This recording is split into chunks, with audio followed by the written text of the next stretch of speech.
ವಿದ್ಯಾರ್ಥಿಯೊಬ್ಬ ತನ್ನ ಗುರುವನ್ನು ಕೇಳಿದ. ಗುರುಗಳೇ, ಸದಾ ಸಂತೋಷವಾಗಿರುವುದು ಹೇಗೆ? ಅದರ ರಹಸ್ಯವೇನು ತಿಳಿಸಿ. ಗುರು ತಕ್ಷಣ ಏನನ್ನೂ ಹೇಳದೆ ಶಾಂತವಾಗಿ ಕುಳಿತಿದ್ದರು.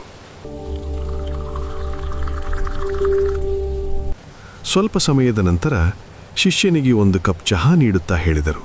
ನಿಧಾನವಾಗಿ ಈ ಚಹಾ ಕುಡಿ, ಈ ಕ್ಷಣ ಜೀವಿಸು, ಈ ಕ್ಷಣ ಅನುಭವಿಸು, ಅದೇ ಆನಂದ.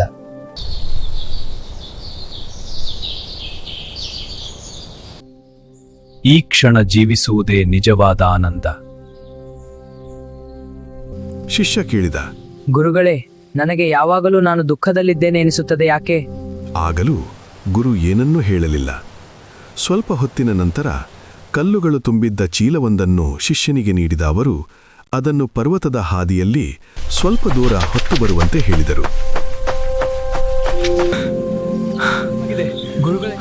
ಗುರು ಹೇಳಿದಂತೆ ಶಿಷ್ಯ ಕಲ್ಲುಗಳು ತುಂಬಿದ್ದ ಚೀಲವನ್ನು ಹೊತ್ತು ಬಂದ.